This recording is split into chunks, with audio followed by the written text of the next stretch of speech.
with our Parks and Rec department heads and board, and it's always good to hear from each of you. So appreciate you being here.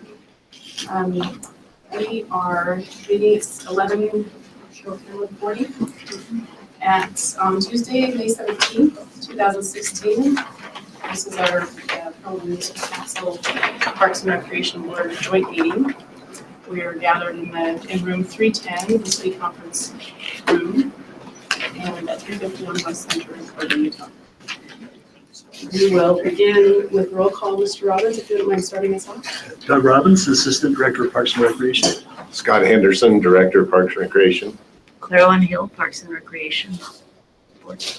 Brent Livingston, Park and Recreation Board. Chris Stoll, Parks and Recreation Board.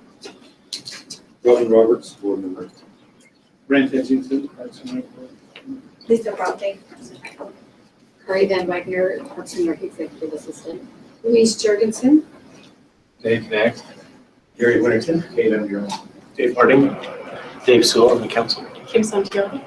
Cliff Stratton, council staff. Thank you. We will have an opening prayer by, I think, myself, because I don't think we've assigned that yet, so I'd be happy to say that. Our dear Heavenly Father, we're grateful to gather together today to meet about important items with the Parks and Rec Board and our Parks and Rec directors. We're grateful for their service and for the work that they do to provide healthy and fun opportunities for our community and to beautify our built environment. We're so grateful for the work that they do and for the good that they bring to our community. We ask that Thou will guide and direct our thoughts and our conversations today, that we may be able to find good solutions for our city's problems and be able to work toward the great vision that we have as a community in continuing to beautify and to make opportunities for our citizens. Grateful for this food. We ask that you bless it to our nourishment, and we do these things in the name of Jesus Christ. Amen. So the first item, we'll just start off with a bang. We'd like to talk about the golf course, the Covey Center, and the Peaks Arena. And I know that you mentioned, or I'm not sure who put it on the agenda. I believe it came from maybe. It came from us. Yeah. Okay, that you wanted to speak about golf. Golf course. So let's talk about that first. You bet. Our board just had a chance a couple months ago to receive a really good presentation from our golf professional, Brett Watson, about the golf course. And I think there's, as an area that is under more scrutiny and focus than any other, our golf course is definitely one of those. And I think sometimes what we have been lax on is telling the story about how our golf operation is and how it is moving in all the same directions as some of the other success stories I have, like the recreation centers. So I think we have a group that kind of has a diverse look at the golf course. And I don't know, Brent, if you don't mind, I maybe get a citizen's point of view, if you wouldn't mind. I'd be glad to. I've played golf down there for 25 plus years. And I think they do an exceptional job keeping the course in good playable condition. It's not an easy course. There's a lot of water on it. As you know, it's built on a landfill. And because of that, it faces some challenges. But in terms of tee to green and exceptional care and concern going into it, I think the team you've assembled is doing an extraordinary job. It's probably not the favorite course of most people in the valley. I think you would find most of those are probably in the mountains somewhere, either Midway, Wasatch State Park, or Cobble Creek, or some of those. But in my mind, they do an exceptional job of keeping the course in pristine condition. I think the new team you've assembled with Brett Watson as the pro and Randy Price as the green superintendent. There's a superintendent, of course, do an exceptional job. It's one of the more thrilling things is to go down there and see a youth camp going on, and you'll see It's not uncommon, you'll go down and see 150 kids, all with their little golf bags and hats, Ricky Fowler hats and those kinds of things. They're just beginning to take up golf. And I've always felt it was probably a significant opportunity for kids to be involved in something that's good and strengthening and uplifting. Generally speaking, you have to learn the rules and you have to implement them yourself. And I remember years ago talking to a gentleman down there whose son was a very good player, and he happens to be Tony Finau's uncle. And Tony Finau plays in the PGA Tour now, just won him again, probably 4 or 5 weeks ago. Young man from Rose Park in Salt Lake. And he's a phenomenal player, but this kid happened to be his cousin. And his dad said, I used to watch Tony and Gipper Finau, my nephews, come to San Diego to play in the national championship. And he said, I watch these kids, and I thought everything I want my kids to learn, these guys know already, in terms of not necessarily being great golfers, but in terms of, you get out of it what you put into it. It's up to you to go practice and get better, and you have to know the rules, and you have to carry your own clubs and all those kinds of things. And so personally, I think it's a wonderful asset to our community, and handled very well by Brett and his team. So some things you'll see coming up here, the golf course has another subsidy reduction in this upcoming proposed budget, which we're very proud of. We're doing that while still having 60,000 plus rounds played at that golf course. And those of you that have gotten presentations, whether on Rec Center, what we talk about a lot is increasing our impact in the community and reducing our subsidy based on these operations that have that opportunity. And I really look at the golf course as being the next step in line to be that next major rec facility success story. Is that a $21,000 reduction? What was the total amount of? I think it was, a little over 10,000. 10,000? Yeah. And where did that come from? How did that So it really comes from additional revenues and additional play. And then, still looking at the efficiency model of the expense side too. But this is something to where now we're seeing more people, our membership dollars, and this has been a good spring for us, even this one, our membership dollars are up. So when we have more people focused and playing and buying fees, just like at the rec center or any other facility, the operational dollars remain rather, for expenses remain rather inelastic. It still costs the same to maintain this many holes of golf course, whether or not people are playing on it or not. So by bringing in extra revenue and increase our utilization, it causes a more efficient operation then. Actually, the golf course was just named as the #1 golf course by Utah Valley Magazine in the Valley. So we're even trying to push to be that favorite golf course now, even though we don't have the benefit of the mountains hugging us where we're at. So exciting things happening there. Scott, with the 60,000 play, how's that as far as capacity goes? Are we pretty booked up, or where are we at with that? Are we have a lot more room for that? Let's see, Are our numbers also falling or actually raising? Fridays, Saturdays, very busy, and we program it that way. You're not going to see us book large groups into those times where we know that individual play is already high. So by managing it right and getting those large groups playing at non-prime times during the day, non-prime weekdays, then we're able to add to those capacity. You're absolutely right, Gary. When you start working towards capacity, you have to change how you manage a little bit and look at your schedule to make sure you're not putting golfers on top of golfers, because then the experience goes down quite a bit. So it's something that, Brett Watson, our golf pro, knows the ins and outs of that facility and when it's busy, when it's not, when he has capacity, and having that level of knowledge and going into that really helps us continue to add to that number. But we're not at capacity. We have a ways to go. Can I just say something? Probably of everybody on the board, I am not a golfer, and I have been known to drive by golf courses and think, wow, what a waste of land and water. But I have really changed my point of view on that, and I just have to tell you a story from this week. I have a very good friend. Her husband was a survivor of the Death March. He died. She's a widow, And the other day, the bishop said to us, I'm the relief study president, he said, should we start a widows group in our ward? And she said, no, as long as I can keep golfing. She uses that golf course all the time, and it is what keeps her going. And I think, you know, as part of our board, we need to look at everything in terms of its value to the citizens. And this is one person who, I mean, you know, you can't do things for just one person, but there are many people who benefit from that golf course. And I think she's a perfect example. Another competitive advantage that we have compared to the other courses around municipal courses, one is our locality. We're right off the freeway. It's very easy to access our golf course. And so having that proximity kind of centralized here in the valley brings in a lot of play. And the second is our use of reclaimed water. About 60 to 70% of the water that's flowing through that mill race that we irrigate with comes straight out of the treatment plant. And so utilizing that water, we don't really pay to treat that water.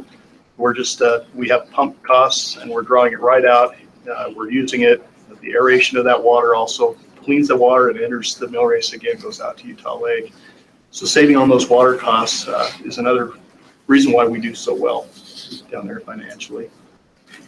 Something else that came up in that meeting a few months ago was the idea that because it's built on a landfill, it does become significantly more expensive for a commercial business to come in and put up a business there because of all the prep work they have to do in terms of digging down. So far, I work down here at Utah Valley Hospital, and then we're in the process of building, and then I think they have to put in over 200 6-by-6 foot pillars that were 40 or 50 feet deep in order to support that. And our understanding is that because of that being a landfill, it would add significantly to that kind of commercial building that's there. So in our minds, they've kind of taken something that was probably an eyesore at one point and turned it into something that's pretty good.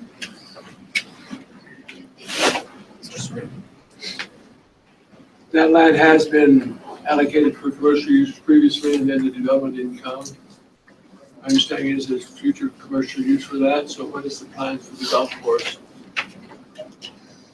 So what we would like to develop with economic development, when we look at holes 9, 10, and 11 on the current course, and I'd love to have the council come out with us someday and stand at that point where our staff thinks would be a great compromise point of being able to look at that for commercial development from, if you take those 3 holes that are available. Those are 3 that we're going to go before.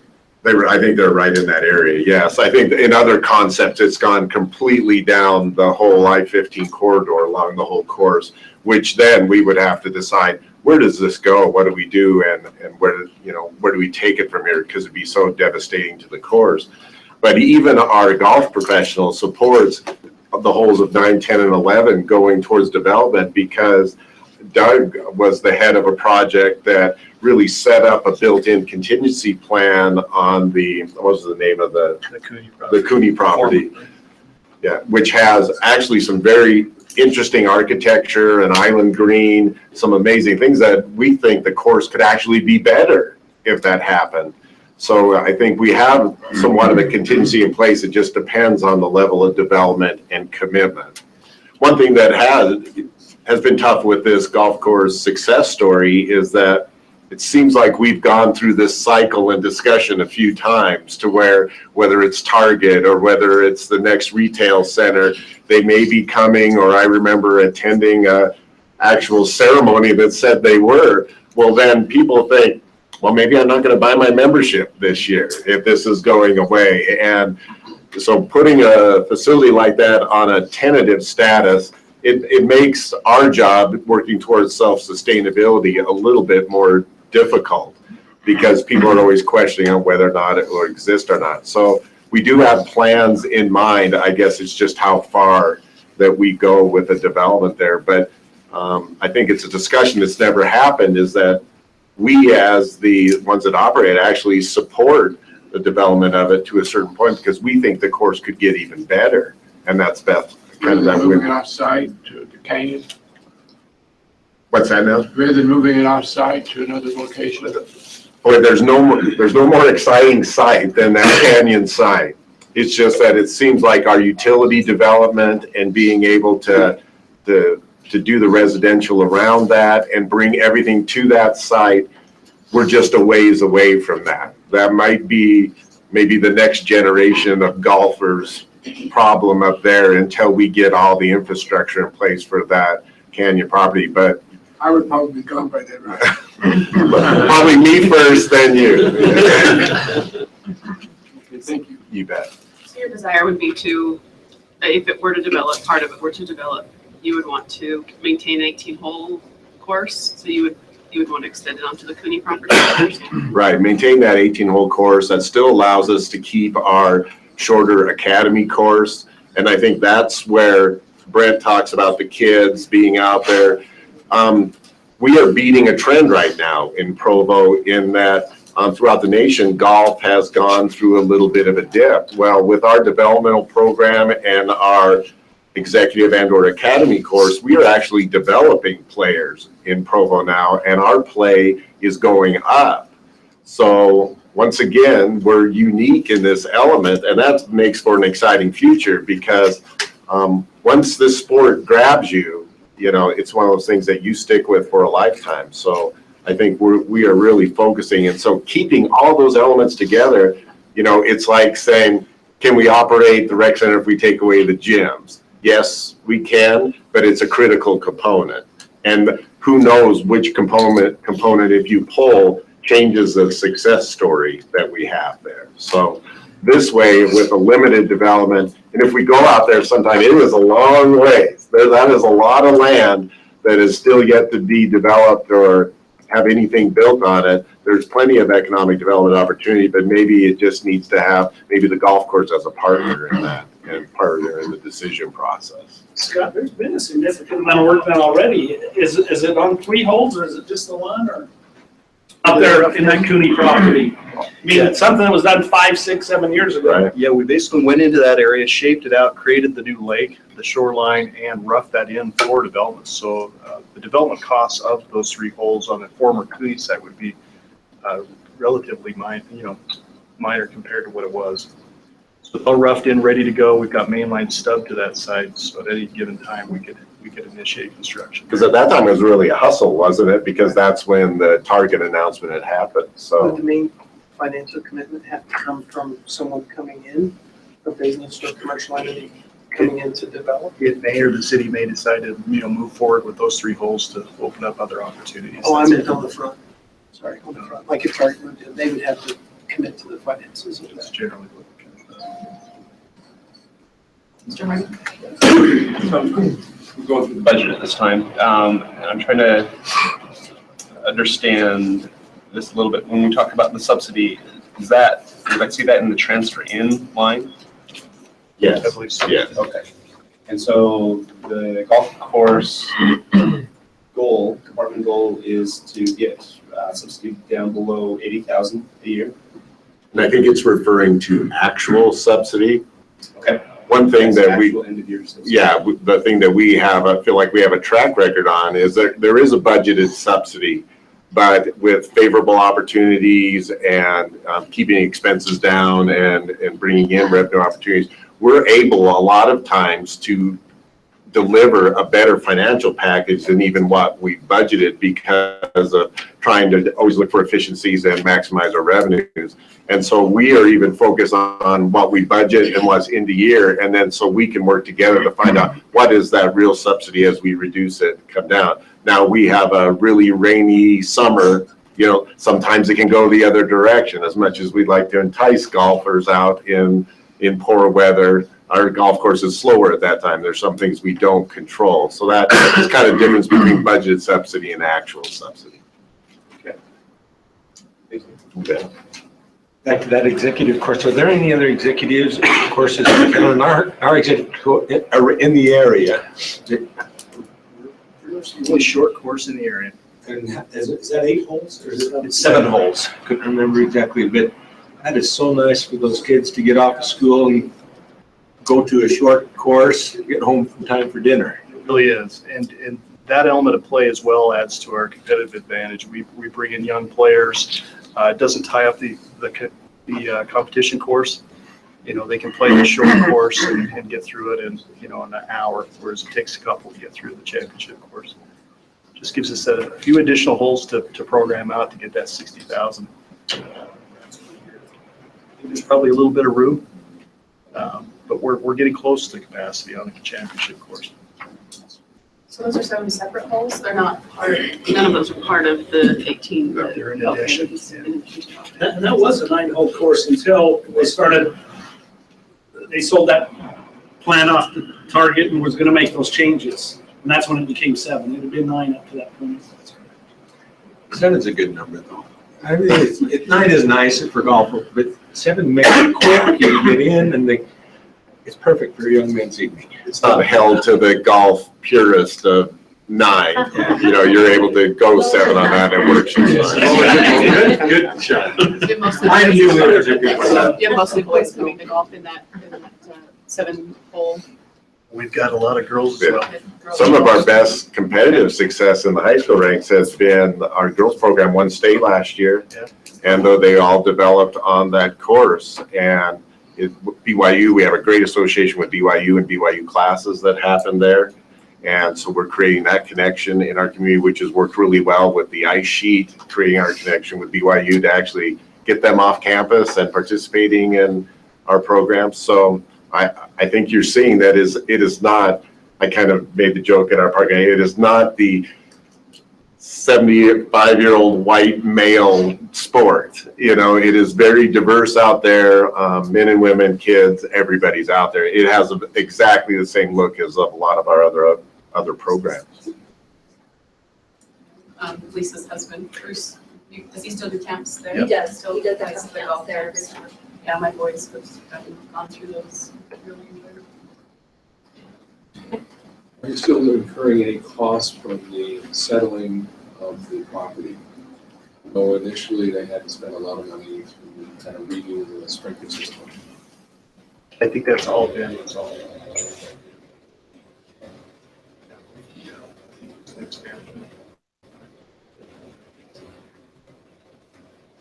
I'm interested, and I don't know if I have the answer to, is now that it is a former landfill encapsulated with soil, and I think in some places you don't have to dig too far before you hit a refrigerator that we found.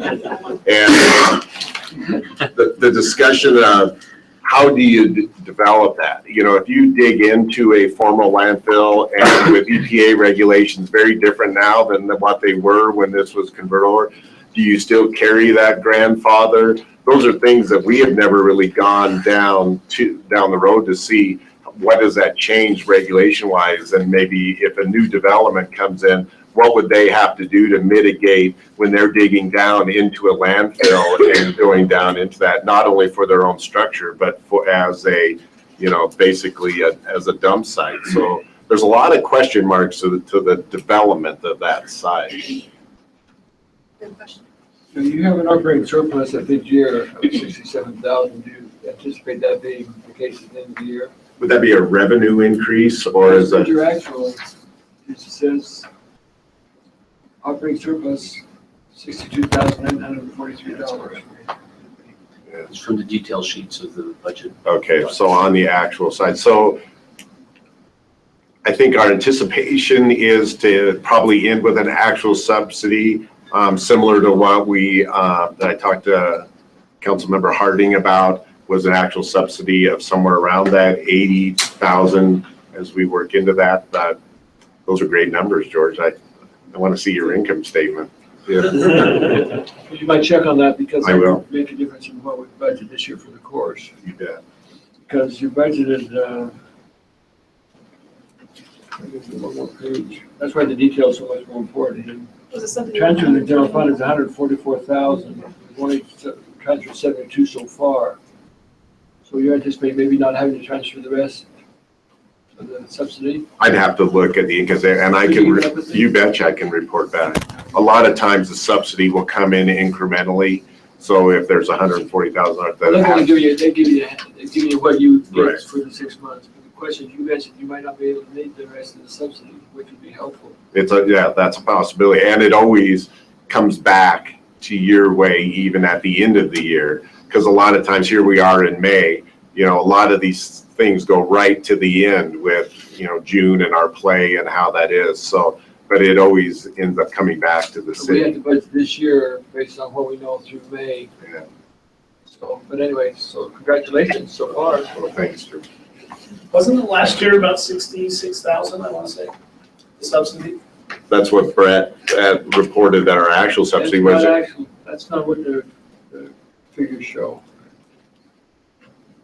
So it's actual subsidy last year, it must have gone into your fund balance because it was $144,540.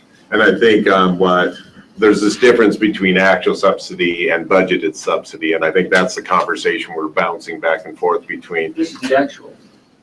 So that, well, I think the 144 is the budgeted subsidy. Actually, for fiscal 14-15, it was the actual. Well, Brett reported on something different on our report because we were quite impressed with that number. But George, I'll go into it and I'll get some of those numbers. I think they're readily available on our income statement. Because your adopted budget for 15-16 was the same, and half of that has come in already, so. And I don't have actually the actual for 15-16 because we're not finished yet. Right. And he's dropped the 20,000 in there. They dropped 20,000 in the subsidy this year anticipated, but it could be subsidy drop more if, in fact, your operating surplus remains where it is. And I know we're always pushing somewhat of the patience level on subsidy reduction. We want to make sure we do it.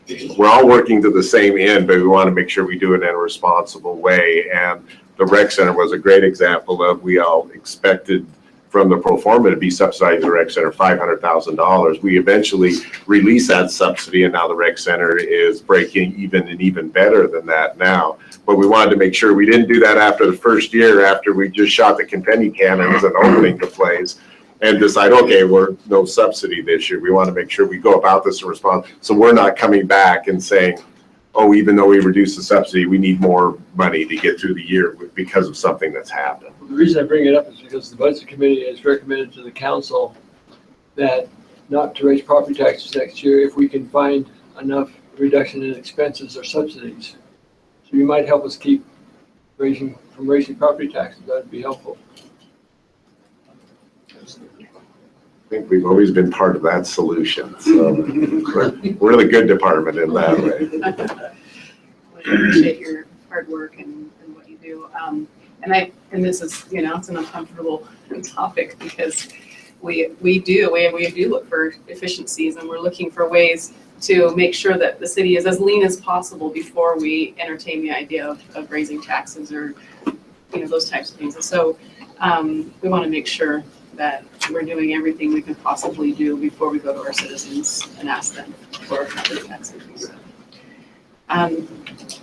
We don't have a lot of time, so maybe we'll save the Covey Center and Antiques Arena for another conversation and allow you to go through the next few items if you want to share what you want to share with the long range next level facilities. And we could even combine it on a couple, and we've got Bruce Snow has been sitting in on the Utah Lake State Park development that we're all very excited about, and he's gotten involved in that. I'd love to have him tell you about his vision of what we're seeing on for Provo's access to Utah Lake State Park. And then Lisa, I don't know if we have a better champion for multi-use athletic fields than her, and maybe she could help us and start talking about the regional sports park that we're talking about.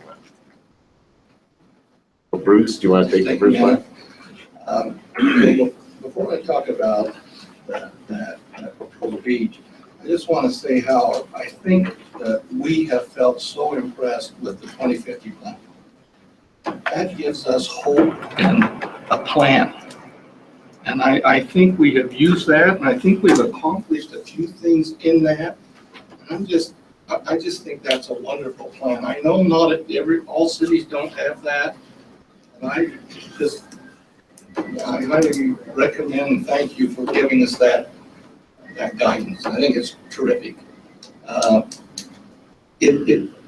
From the areas that I've worked with on this, it gives us hope and a plan. That's what a lady told me. Hope and a plan. I said, well, what are you talking about? And she said, well, here's the hope. She said, I think, she lived in San Antonio, Boise, and Idaho Falls, Idaho. She said that underutilization of the Provo River is pretty dramatic. And she feels that if we could do something within that area, that's kind of the hope and the plan that's outlined there. Maybe we can, maybe we can't, but at least I know that some of you are looking at that. And I think that goes the same way towards this idea of this property and this beach that we're talking about now, working with lots of entities to try to do that. So maybe that I've spoken too much, but I think that we have such great support right now in Provo. I mean, people that I know from our neighborhoods who haven't supported things very well in the past are very supportive right now. I mean, on school bonds, maybe we don't have that much interest here today, but the rat tax, they were very supportive of that and other areas. So I just think we have a good plan and a hope. That hasn't answered the details of Utah Beach. You want to say anything else about that? This is some of the most exciting development meetings that we have seen, and it's really a partnership between Utah County, the state, and Provo about enhancing our access.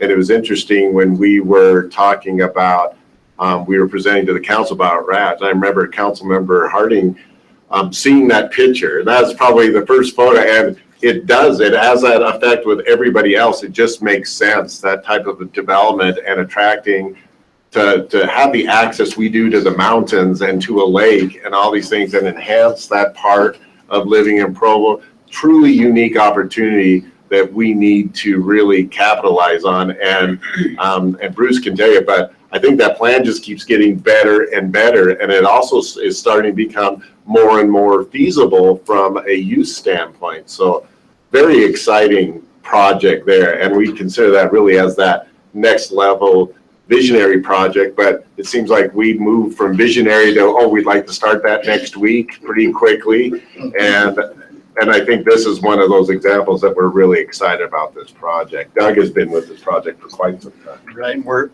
within just a few weeks of being able to roll out kind of the feasibility plan that's been developed to this point. We want to make sure we present that to this body and also the county and the key decision makers before we move forward any further. Maybe, can I just make one more comment? I went up to a Jordan River Trail committee. They're really closing that in, and they're just a half a mile from having that whole thing completed. And so I think that bodes well, because we can go from Provo Canyon to Ogden, and it's really exciting. I know we have a few little trails. Maybe the Bonneville Shoreline Trail in Provo is a little place where we could working on trails, but I'm really impressed that we can almost get all of these things kind of connected, and they think that that's really going to be terrific up in Salt Lake County, at least. So I don't know. So again, I think that's in the plan, and I'm just appreciative that you've developed those plans for us. Thank you. Let's move on to the next item, which is the regional sports park. I'll turn it over to Lisa real quickly here, but one of the most critical issues we have on availability of facilities is multi-use sports fields. The growth of soccer, lacrosse, those, I guess you would call them non-baseball sports that need an open field. We are seeing such a demand, and we went through a crisis not too long ago because the school district decided not to rent their fields anymore. And so everybody turned to Provo and said, okay, take care of us now. And it got to the point where when is full, we just don't have many of these facilities, and these programs are not getting any smaller. A second part that we developed a presentation on was the economic development of a regional sports park, which could have between 70 and 100 acres to make it a one-stop shop for major regional competitions. The economic development from that, seen in youth sports, St. George has been ahead of the game for a long time, and their community runs on these type of activities. but we also need it for our local kids too. Sertoma Park is a park next to Centennial Middle School, but that has become the epicenter of our field presentation. And in a lot of ways, I think Provo can do better than that, and we can take care of our community better. But Lisa definitely knows the nuts and bolts of running these soccer groups. Thanks. Just so that you have a little bit of my background, I've been involved with competitive soccer with my children for the last 8 years, and more so the last 4 years as I've been serving on the board of directors for Utah SC, which is competitive soccer based right here in Provo. And we do occupy Saratoga Fields and have met with the city multiple times with Corey and Scott and also with Penn, trying to figure out a way that we can continue to have access for the demands that we have, as well as provide opportunities for other break-off groups or independents and different groups in the area who also have that need as well. And so just the actual thought of having a multi-sport complex, even in the works, just is super exciting, just because you can see the incredible growth, not only as Scott mentioned with soccer, but with lacrosse, and the demands that they're facing now to try to provide the green space for these organizations to provide an opportunity for these kids to develop their talents, which is a good thing. You want your kids out recreating and becoming involved in good things and providing opportunities for them to learn and grow as a person, as an athlete, in our communities. And so it's been a real challenge the last couple of years as I've been involved on our end, and now working with the city and being on the Park and Rec board now, I can also see the demands that are being placed on them.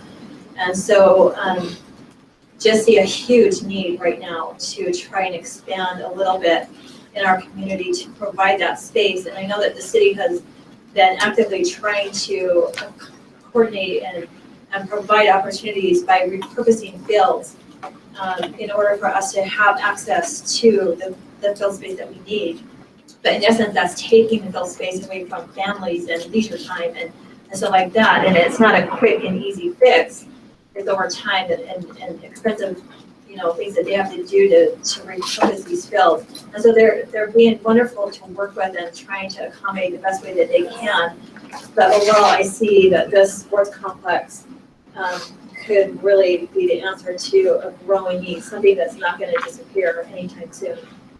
So that's just what I wanted to share. Could I add, Lisa's group is only one of many leagues. There's about 15 within Region 5, which is from the point of the mountain to about Payson. And those are just the main club organizations. That does not include any independent teams. And now we have all the little girls who want to be involved with sports that in my generation we didn't have. Thankfully, they do. My daughter-in-law said to me the other day, she has 3 little boys, she said, boy, I wish I could get them to their soccer games without having to go to 3 different parks. So this is just such a dream for everybody involved with this, to have a place where our kids can play. And they, when my husband was mission president, I never dreamed that this was what I would learn from it, but people would say, how do we develop our kids for missions? And what I finally ended up saying after watching those missionaries is, put them in a competitive sport with a good coach, because they'll learn all of life's lessons if they have a coach who teaches them from that sport. And this is part of our kids' development, so that's just my little pitch too. Really important. Everything that I struggled with is that I'm such a baseball fan. And I have seen so much growth in soccer, and now lacrosse is just blowing things away also. And the emphasis that's going to lacrosse. And I miss my baseball. I don't have as many kids playing. I'm sure we still got a lot of kids playing baseball, but it's just, I'm amazed at all the people that are leaving that and going to other sports also. And when baseball was the option, and now we can find, I guess, what helps a baseball purist sleep at night, knowing that those same kids are playing some sport. They just have more options that were available to us. So I think we're still promoting that active family lifestyle that is really a core mission of our department, to keep people healthy and active. And can I just say just one more thing? Just not only would a multi-sport complex be incredible for the community, for the children, but the economic growth that it would bring in as well.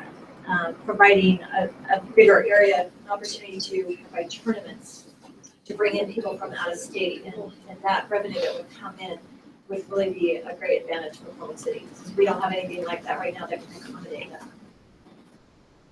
Of the land that you need for this? We don't. That seems to be the rarest commodity in Provo is land. But An idea for where? the West Side Connector has created some great opportunities out on that side. And so there are some land acquisition opportunities out there that would reach that grand scale. And if we can get one of those before it's been discovered by somebody with other ideas for the use of that land, then we've got a chance. I think once it starts getting into the area where it's been either mitigated for development or got those, it's hard for us to pay the price tag at that time. But we have some ideas. So there's not enough property in that floodplain area by the West Side Connector for a sports park? I don't know. Probably anything that works from the West Side Connector to the lake becomes real problematic because of wetlands and appropriate for sports. But there is some property, you know, from the West Side Connector coming towards Provo that really creates some great opportunities. And we're just trying to figure out ways to, because once it's gone, it's gone. You know, this is really the time that we have. You know, if we do not act now and the ownership or the use of this land changes, there's no chance to change that in a lot of ways. So at least at one point there were some people talking about using some of that land outside. And I agree, a lot of it is wetlands, a lot of it may not be appropriate, but it seemed like there was at least a few possible areas outside of that ring that could be used. And we've been talking with different departments about you know, limiting any growth on the outside as far as residences and commercial buildings and whatnot because of the flood potential. But you know, fields, even athletic fields, you know, if it's in a 50-year floodplain or whatever, you know, that may be okay where that's not okay for residential. And so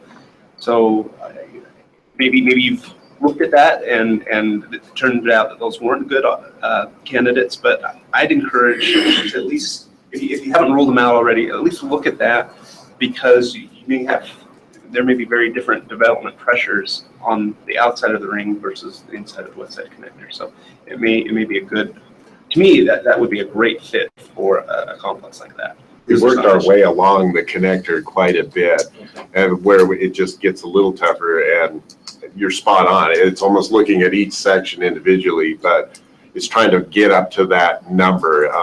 A smaller complex moves us back into still where you're going out for soccer and you've got to divide the family into 4 different parks and go to those different areas, where we feel like it, you know, jumping in this facility with a more regional look to it, trying to find that 70 to 100 acres, seems like that opportunity seems to be on the other side of the West Side Connector in a lot of ways, but we'll keep looking at it. Does Orem have this type of park out off of Geneva Road? Is that, I can't remember the elementary school. It's a sort of a regional. Smaller version. It's a smaller version. That we'd be talking about. Out there. And Orem Youth Soccer basically controls the whole area. Like, I mean, it's used continuously. Okay. Let's move on to the next item that we need to. Go ahead. So just to follow up on Dave's idea, that there may be a possibility, I don't know if you could put some on one side of the connector and some on the other, so you don't have to find all the acres on that side. And we've worked through that scenario on a couple pieces of property too. So yeah, I think you're right on that. So, did you want to go on to wrap tax, or should we discuss that in a different? I think just a couple minutes if you want. We're okay with wrap tax. I think one day as part of a presentation that I had given, but we talked about the trust that the citizens have put in us, both in the recreation center bond and the wrap tax bond, and how closely the board was involved in selecting priorities and going over the master plan and reviewing what the wrap tax was going to be utilized. So I would defer to the board on any opinions on, you know, the wrap tax plan that we currently gave the citizens as part of the tax, or as part of the ballot initiative, and maybe any thoughts that they had in moving towards making that progress when the RAP tax starts coming in July 1st.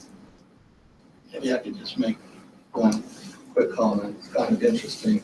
There, we have Parks and Recreation's put some signage up on,